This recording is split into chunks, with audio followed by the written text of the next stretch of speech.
রাজ্যে ৩৫,০০০ অঙ্গনওয়াড়ি কর্মী ও সহায়িকা পদে নিয়োগের কাজ শুরু। রাজ্যে অঙ্গনওয়াড়ি কর্মী ও অঙ্গনওয়াড়ি সহায়িকা পদে প্রায় ৩৫,০০০ শূন্য পদে দরখাস্ত নেওয়া শুরু হয়েছে। রাজ্যের নারী, শিশু ও সমাজ কল্যাণ দপ্তরের মন্ত্রী শশী পাজা জানান, প্রতিটি জেলায় জেলা শাসকের নেতৃত্বে বিশেষ নিয়োগ কমিটি তৈরি করে নিয়োগের কাজ শুরু করা হয়েছে। কেন্দ্রীয় সরকার অঙ্গনওয়াড়ি কর্মী ও অঙ্গনওয়াড়ি সহায়িকা পদের শিক্ষাগত যোগ্যতা ও বয়স বদল করার নিয়োগ করতে দেরি হয়েছে। অঙ্গনওয়াড়ি কর্মী ও অঙ্গনওয়াড়ি সহায়িকা এই দুই পদের জন্য এখন শিক্ষাগত যোগ্যতার দরকার যে কোনো শাখার উচ্চ মাধ্যমিক পাস। বয়স হতে হবে 18 থেকে 35 বছরের মধ্যে। পারিশ্রমিক অঙ্গনওয়াড়ি কর্মীদের জন্য মাসে 8,350 টাকা ও অঙ্গনওয়াড়ি সহায়িকা পদের জন্য 6,300 টাকা। যারা অঙ্গনওয়াড়ি সহায়িকা পদে 10 বছর চাকরি করেছেন তাদের পদোন্নতি হয়ে অঙ্গনওয়াড়ি কর্মী হিসেবে কাজ করতে হবে। আগে নিয়ম ছিল অঙ্গনওয়াড়ি কর্মী পদের জন্য যোগ্যতা উচ্চ মাধ্যমিক পাস আর অঙ্গনওয়াড়ি সহায়িকা পদের জন্য ক্লাস 8 পাস। বয়স ছিল 18 থেকে 45 বছর পর্যন্ত।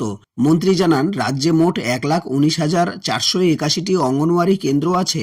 প্রতি কেন্দ্রে একজন করে কর্মী ও সহায়িকা থাকেন। বর্তমানে 21,492টি কর্মী ও 13,906টি সহায়িকার পদ খালি আছে। সব মিলিয়ে 35,398টি শূন্য পদ এবার পূরণ করা হবে।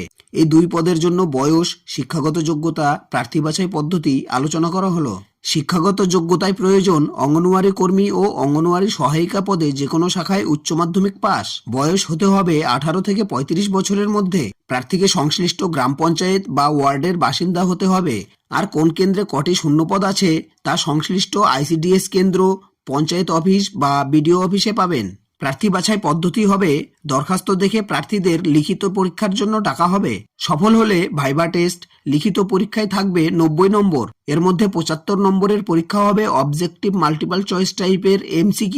এইসব বিষয়ে পাটিগণিত 20 নম্বর, নিউট্রিশন, পাবলিক হেলথ ও মহিলাদের মর্যাদা সংক্রান্ত প্রশ্ন 15 নম্বর, ইংলিশ ল্যাঙ্গুয়েজ 20 নম্বর, জেনারেল নলেজ 20 নম্বর, প্রবন্ধ লেখা 15 নম্বর, ইন্টারভিউয়ে থাকবে 10 নম্বর। যিনি যে এলাকায় বসবাস করেন সেখানকার BDO অফিস, CDPO অফিস কিংবা পঞ্চায়েত অফিসে বিস্তারিত তথ্য পাবেন।